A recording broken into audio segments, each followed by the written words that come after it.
মুছলিম বিবাহ পঞ্জীয়ন আইন অবিহনে মুছলমান বিবাহ তালাক সম্ভৱেই নহয়। বাতিল নহয়, চৰকাৰে প্ৰয়োজনীয়ত সংশোধন কৰক আইন। আইন বাতিল হ'লে ৰাজ্যত বৃদ্ধি পাব বাল্য বিবাহৰ সংখ্যা। লগতে বৃদ্ধি হোৱাৰ সম্ভাৱনা আছে লাভ জিহাদৰ ঘটনা। মুছলিম বিবাহ পঞ্জীয়ন আইন বাতিলক লৈ মুখ্যমন্ত্ৰীলৈ চৰকাৰী কাজী সন্থাৰ বিনম্ৰ আহ্বান। সদৌ অসম চৰকাৰী কাজী সন্থাৰ বিশেষ সংবাদমেল। শেহতীয়াকৈ অসম চৰকাৰে কেবিনেট বৈঠকৰ সিদ্ধান্তৰ অনুসৰি ৰাজ্যত বাল্য বিবাহৰ সংখ্যা ৰোধ কৰিবলৈ ৰাজ্যত প্ৰচলিত হৈ থকা মুছলিম বিবাহ আৰু তালাক পঞ্জীয়ন আইন 1935 বাতিলৰ এক সিদ্ধান্ত গ্ৰহণ কৰে। অসম চৰকাৰৰ উক্ত সিদ্ধান্তৰ পিছতেই ৰাজ্যজুৰি মুছলমান সমাজত তীব্ৰ প্ৰতিক্ৰিয়া সৃষ্টি হৈছে। কেবিনেট সিদ্ধান্ত অনুসৰি মুছলিম বিবাহ আৰু তালাক পঞ্জীয়ন আইন 1935ৰ অধীনত অসমত কেবিনেট সিদ্ধান্ত অনুসৰি মুছলিম বিবাহ আৰু তালাক পঞ্জীয়ন আইন 1935 অধীনত অসমত কৰ্মৰত হৈ থকা প্ৰায় 90 জন চৰকাৰী কাজীক এককালীন 2 লাখকৈ টকা ক্ষতিপূৰণ দিয়াৰ কথা ঘোষণা কৰে চৰকাৰে।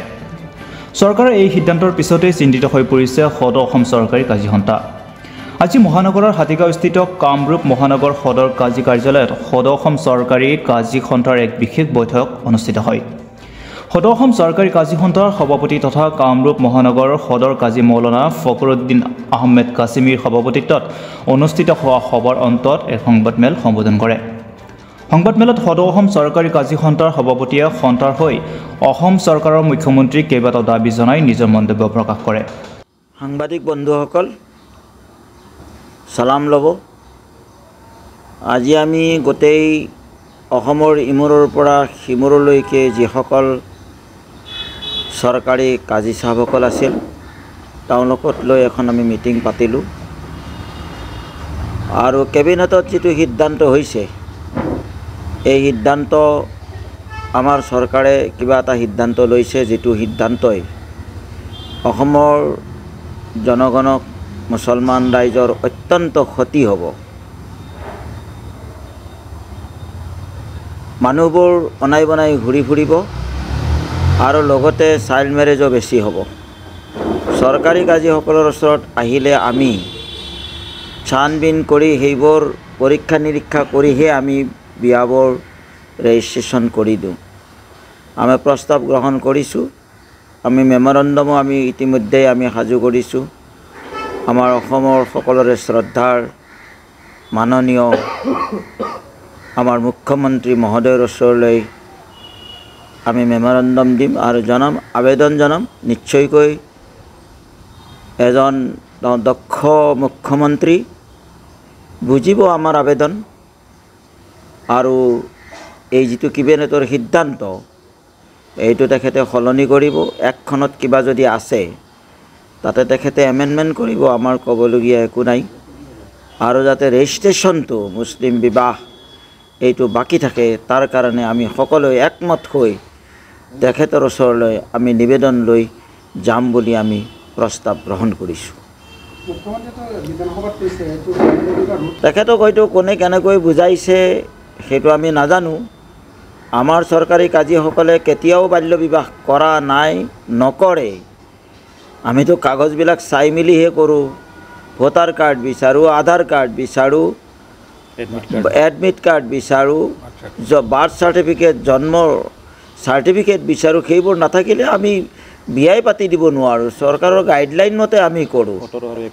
18 বছৰ ছোৱালীৰ হ'বই লাগিব কম্পালচৰি আৰু 21 বছৰ ল'ৰাৰ হ'বই লাগিব। তেতিয়াই আমি ইছলামিক চাৰা শৰীয়ত মতে যিখিনি আমি পাওঁ তেতিয়াই আমি কৰিব পাৰিম। আৰু দুয়োজনেই মুছলমান হ'ব লাগিব। বেলেগ এজন হিন্দু এজন মুছলমান তাকো আমি কৰিব নোৱাৰোঁ, সেইবিলাকো আমি নকৰোঁ।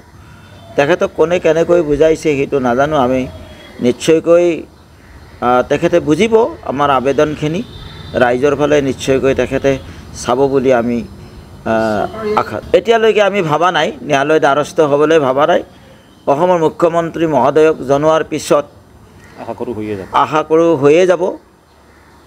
আমি আশা কৰোঁ আমাৰ চৰকাৰ, আমাৰ মুখ্যমন্ত্ৰী, আমাৰ সকলোৰে শ্ৰদ্ধাৰ সন্মানৰ, গতিকে তেখেতে প্ৰজা হিচাপে প্ৰজাৰ কথা নিশ্চয়কৈ শুনিব।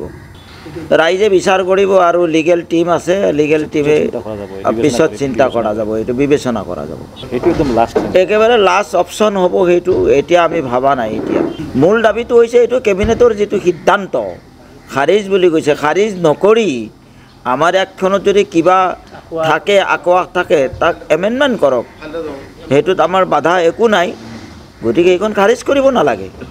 এইখন মানুহৰ উপকাৰ হৈ আছে, ৰাইজৰ উপকাৰ হৈ আছে, গৰীব দুখীয়া মানুহৰ উপকাৰ হৈ আছে। কাজিবিলাকে নাথাকিব, ক'ত নিকা পঢ়াব, ক'ত ৰেজিষ্ট্ৰেশ্যন কৰাব, আৰু এইবোৰ চুকে কোণে গোটেই নিকা আৰু বেছি হ'ব, বাল্য বিবাহ বেছি হ'ব, কোৰ্টলৈকে নাযাব।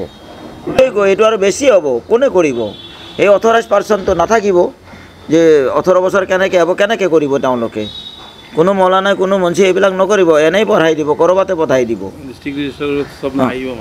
ডিষ্ট্ৰিক্ট ৰেজিষ্টাৰৰ ওচৰততো মানুহ এইবোৰ মানুহতো নাযায়। আমাৰ তাত আহে বেছিভাগেই জনতা দুখীয়া মানুহবিলাকেই বেছিকৈ আহে, সিহঁতে আৰু তাত নাযাবগৈ, কোৰ্টত নাযাব। আৰু কোৰ্টত গ'লেও আমাৰ যিবোৰ মানে নিয়ম নীতি আছে এইবিলাক নীতি নাই। এটা হিন্দু হ'লে এটা মুছলমান হ'লে কোৰ্টত স্পেচিয়েল মেৰেজত কৰিব পাৰে, আমাৰ ইয়াত কৰিব নোৱাৰে। দুইটাই হ'ব লাগিব আমাৰ, এইটো ডাঙৰ ফেক্টৰ। 2 নম্বৰ মহাৰণা থাকিব লাগিব, চাৰাইত ইয়াতে আছে। বহুত কঠোৰ এইখন কৰিবলৈ গ'লে মেৰেজটো আমাৰ কণ্টেক্ট ছিষ্টেম যদিও মেৰেজটো কণ্টেক্ট ছিষ্টেম, কিন্তু মেৰেজটো বহুত মানে আমাৰ লাগতিয়াল বস্তু বহুত আছে। সাক্ষী লাগিব, এডমিট কাৰ্ড লাগিব, মোহৰ লাগিব, চাৰাইত আছে। তেনেকৈ আমি নিকাবিলাক ৰেজিষ্ট্ৰেশ্যন কৰোঁ।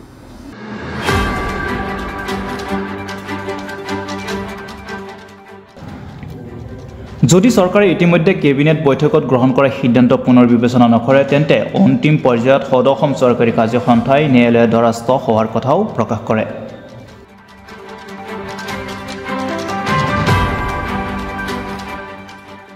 নিউজ ডেস্ক ৰিপৰ্ট, চফৰ টিভি।